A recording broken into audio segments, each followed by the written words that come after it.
Salut à tous, j'espère que vous allez bien. It's a pleasure to teach you again today. In this lesson, I'm trying to help, let's say, people who already have a bit of an advanced level in French, especially speaking skills, but who still feel like when they are in the middle of a native French-speaking people, they get lost somehow. Like the colloquial, the daily conversation is still a little bit difficult.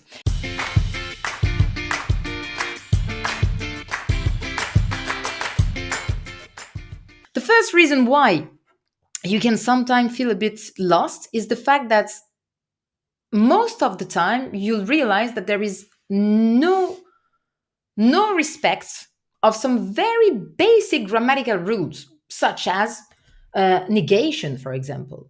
You know that you have to say je ne sais pas to say I don't know. But then you hear a French person say je sais pas. Je sais pas. So not only you realize that it's no longer je ne sais pas, ne is totally gone, je sais pas. Here you could say, oh, okay, so there's a bit missing, but I get it. But there is also the pronunciation. Je sais pas. It becomes je sais pas, je sais pas. And you need to hear that a couple of times before you get used to it. Je sais pas, je comprends pas, je parle pas, especially with je. This is happening. It becomes un J apostrophe and the verb. And half of the negation is gone. That's one thing. Then also the fact that, very random example, you didn't come last night, would be like, t'es pas venu hier soir. T'es pas venu. So instead of tu n'es pas venu, all of a sudden we just go for t'es pas venu, because that happens a lot. And E in the middle of a word is not always. That would be too easy. Even that would be too easy. But sometimes we drop it and we make the word like kind of shortened or cut, whatever the reason is. So that's one thing. Then we have all the idioms. There's a lot of idioms. Sometimes you're like, I understand all the words and I still don't get what the person is saying. Then it's an idiom for sure. Like être au bout du rouleau, ne pas avoir un rond, avoir la pêche, la banane, être crevé, ce n'est pas la mer à boire, ne monte pas sur tes grands chevaux, je donne ma langue au chat, and a million. I mean, so many. Usually when I hear one, in a very normal conversation with a French person, if I'm on the phone or I see a friend or I talk to a family member and they use one, I'm like, okay, yeah, nice one. And I try to reuse it in a reel or in a video. I'm like, okay, today we talk about a special word or a special expression. But yeah, that takes a while. So again, when you hear words, you're like, I think I know all these words. But together, I don't get it. Probably an idiom. Le verlan, which is very common, especially when we speak. Some words just stayed. Now you can find them in the dictionary. So imagine so verlan, c'est simplement l'inversion des syllabes d'un mot. It's like if instead of saying it's crazy, you would say it's z-cray. Donc c'est fou becomes c'est ouf. And now we know that c'est ouf becomes a word that can be used for anything. C'est ouf like as a good thing, as a bad thing, as a strange thing, as a funny thing, as an annoying thing. All depends on context and face expression. It's obviously not the same to say c'est ouf and c'est ouf de faire ça. Not the same idea. Yeah, you probably have to know ouf, chelou, meuf, keuf, ref, keum, rush, things like that. Vénère, so that you're angry. Chelou, to mean that it's weird. Rush, to say that it's expensive. Then also, yeah, all this slang around specific words. Like to say a guy, on dit un mec, on dit un keum, on dit un gars. Pour dire une fille, on dit une meuf ou une nana. And that's very common. That's just instead of... So it's good to know these words, to not get lost from the beginning. Une nana, what is that? No, you need to know that une nana, c'est une fille, une meuf.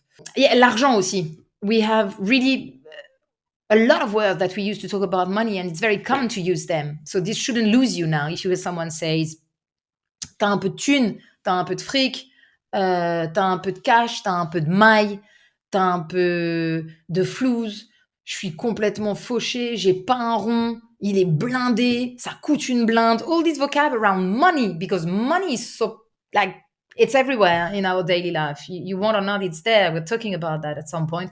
Then it's good to know all this vocab, for example. Otherwise, you're easily like, huh?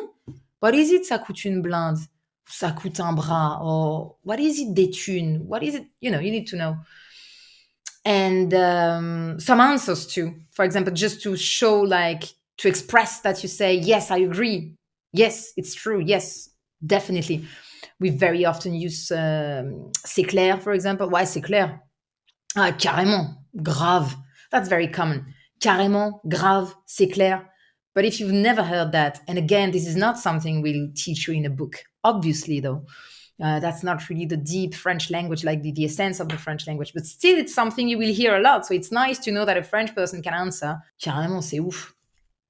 What else did I want to tell you? All the onomatopoeia and noises that we make. We need to know that. You know the famous Ohlala. And I can make any kind of Ohlala to you. Be angry, sad, happy. Oh la la, that's really annoying, blah, blah, blah. Oh la la, happy, like surprised, or whatever you want. Oh la la, that's rough. And we use a lot the hopla thing, like you grab something like hopla, it's like that, hop, j'ai soif, je prends ma bouteille d'eau, hop, je clique sur. We do that, hop, hopla, quite a lot of bof, just to say that something is so, medium, normal, bof. T'as aimé le film hier? Bof. Ça va toi? Bof, un peu fatigué. Oh, bof. And then you need to know the thing. French people, they sigh a lot, no?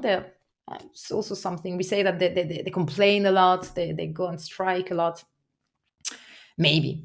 They have these complaining things. So is very normal, though. Very normal. It gets a bit more serious when it comes from the throat. When you hear someone be... You're getting annoying. It's not just I'm sighing. It's like I'm showing that you're annoying me now. Like, please, don't do that. I don't know. Why do French people do that when they don't know? I don't know. We just do that. That's it. Go with it. We do that. So noises, onomatopoeia, idioms, verlan. Absolutely no respect of the basic grammatical rules that we teach you from A1 on. Lots of slang. And I guess a mix of all these things is creating a random, informal, daily French conversation.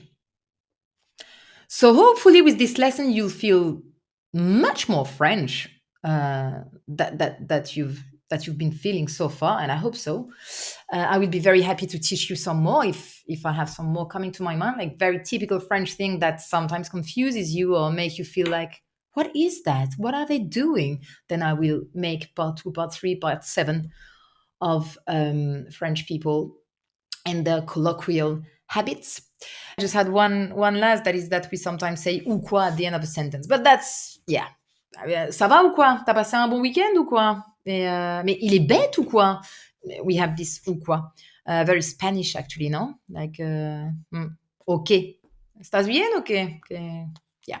Anyway, so thank you very much for following us again today. I hope that you enjoyed this class a little bit, and do not hesitate to write some comments if you want, like talking like a French, but written. And if you want some more of Lingoni, just go and check lingoni.com or our fantastic blog, and you'll find some more content and resources. See you very soon. Take care. Ciao, ciao.